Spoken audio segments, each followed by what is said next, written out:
Before we have our prayer, we're going to do our usual thing.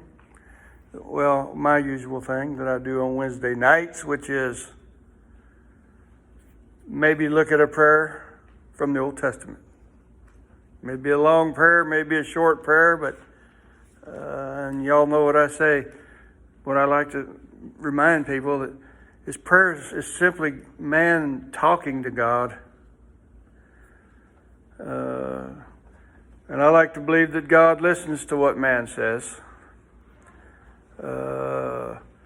We're Baptists, so we know that God listens to what we say through Jesus Christ.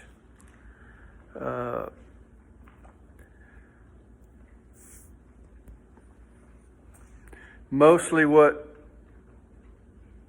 the time we're selfish in our prayers. Lord, help me. But that's all right. We need help. We're human beings. We live in the devil's world. I would hate to know that I had to live in the devil's world without the help of God.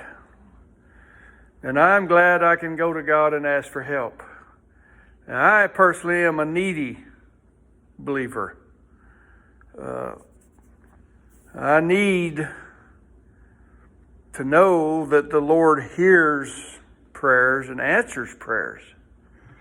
But we have to learn about prayer through the written Word of God. Not new, just the written Word of God we've had for 1,000 years now. Well, the ancient, the written word, the Word of God that the holy men wrote. And I'm talking about the holy men, about the 40 different writers that wrote the Bible, Old and New Testament. We have to have that, because there's a lot of stuff getting written out there today that people place as much value on that as they do the Bible. I'm sorry, I ain't going to do it. There's some good stuff written out there. You read some good things, but there's nothing better than seeing a relationship between a man or a woman and God revealed from the written Word of God. No one man corners the market on the interpretation of a text, or can say they can explain all of the text and all the nuances of it. I can't do that. Word of God. Everybody's different. The word's the same, but somebody might read a text. This person over here may read a text and be enlightened in a different way than this person over here that reads the same text might be enlightened. And it depends on time of life, stage of life, age and all that, maturity and things like that. So I try not to put the written Word of God, and when I'm interpreting or preaching, in a bottle, put a lid on it and say, this is the way it is. I try not to do that. So I have devoted Wednesday nights for prayer meetings and just prayer things and stuff. Y'all don't seem to get too offended when I say that. Things and stuff, would that be better?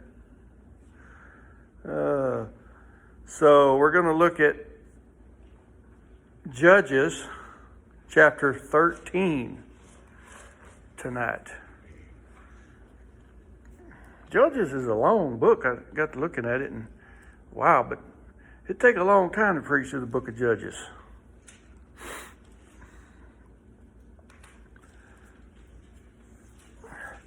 And I'm sure I miss a lot of prayers from a lot of different people when I'm, looking at prayers in the Bible and things that men say or women say to God. We've looked at men and women both. A male or a man is not any more spiritual than a woman, but a woman, is not any more spiritual than a man. Both have the same access by the same Christ to the same God.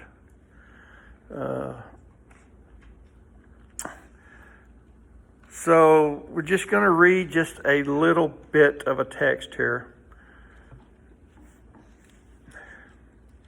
Don't know how deep I want to get into it, but look at verse 1, Judges 13, verse 1. And the children of Israel did evil again in the sight of the Lord. I always point out when I read the children of Israel that they are God's chosen people. Actually, God's chose a nation of people that God chose. They did evil in the sight of the Lord, in the seeing of the Lord. And the Lord delivered them into the hand of the Philistines 40 years. And there was a certain man of Zorah. This would be in Dan. Zorah is in Dan. Of the family of the Danites, whose name was Manoah, and his wife was barren, that means unable to have children, and bare not. I have discussed before, I think, that in the children of Israel's day, that was hard on a woman. That was a burden to not have a child. Just the fact that didn't have children, that was a heavy burden. Now, abortion, you would not find that in children of Israel. Women wanted children, they wanted babies. Well, Manoah and his wife were barren. Couldn't have a child. And the angel of the Lord, and I won't get too much into controversy, it's probably the Lord. It's probably a theophany here. The Lord appeared unto the woman and said unto her, Behold, now thou art barren. You are barren. That means unable to have children. That doesn't mean you haven't had children. That means you are unable to have children. And bearest not, but thou shalt conceive and bear a son. Wow. What would we call that? Good news, huh? Now therefore beware, or actually be on guard. I pray thee, and drink not wine nor strong drink, or eat not any unclean thing. That would be unclean under the Mosaic laws. It's not talking about just unclean. Like you couldn't eat catfish under the Mosaic laws. You couldn't eat crab under the Mosaic laws. You couldn't eat camel. You couldn't eat horse. That's what it's talking about. Don't eat anything unclean according to Mosaic laws. For lo, thou shalt conceive and bear a son, and no razor shall come upon his head, for the child shall be a Nazarite, not a Nazarene, but a Nazarite. A Nazarene was a person from Nazareth. A Nazarite was somebody who had a vow. There was no place of Nazarite. It's a vow. He shall be a Nazarite unto God from the womb, and he shall begin to deliver Israel out of the hands of the Philistines.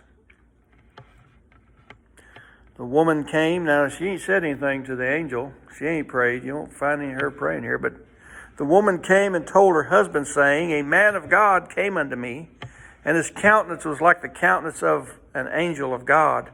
Very terrible, meaning awesome. Very impressive. That's good. But I asked him not whence he was, neither told he me his name. But he said unto me, Behold, thou shalt conceive and bear a son.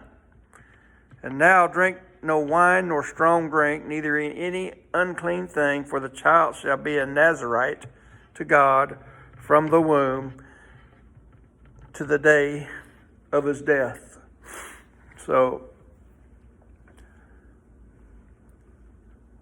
it started his Nazirite vow started with his mother. Remember, he told her, you eat and drink like the Nazarite. You know, you're the Nazirite, and you're going to give birth to. You become a Nazirite, and you're going to give birth to a child, and you're going to raise him a Nazirite. And he's going to be that way till the day he dies.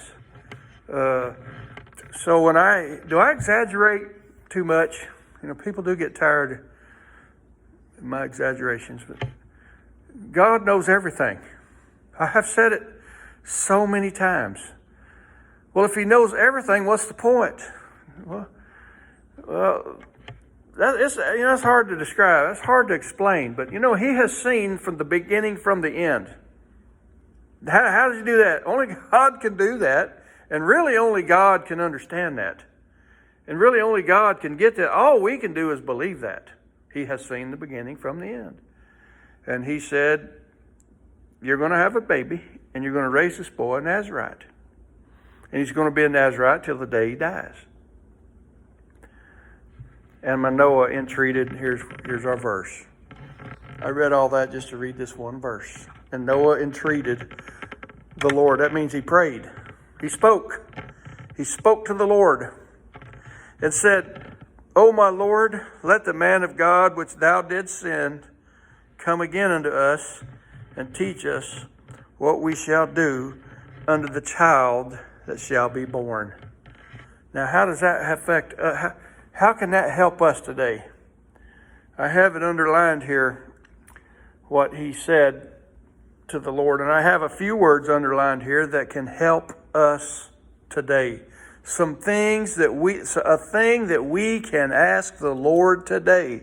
It's a simple thing. We're not Jews. You know, we're not Israelites. Y'all, every one of you's got children. Not one of you expected any of them to be the Messiah. You know what I'm saying? This was a wonderful thing that Manoah and his wife heard, being barren and all, and being children of Israel. But he says his prayer was, teach us what we shall do unto the child that shall be born. Now, how does that help us? I tell you what part can help us. Teach us what we shall do. Is that not just right there? Is that not a good prayer? Father, teach me. Teach the church.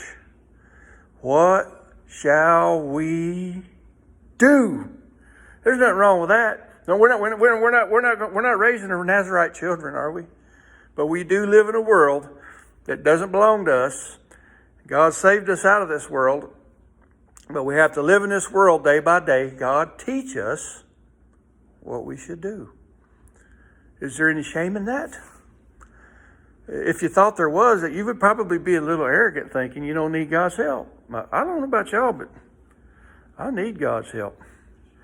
Because God saved me. I'm a child of God. But you know what he didn't do? Take away my sin nature. It's still here.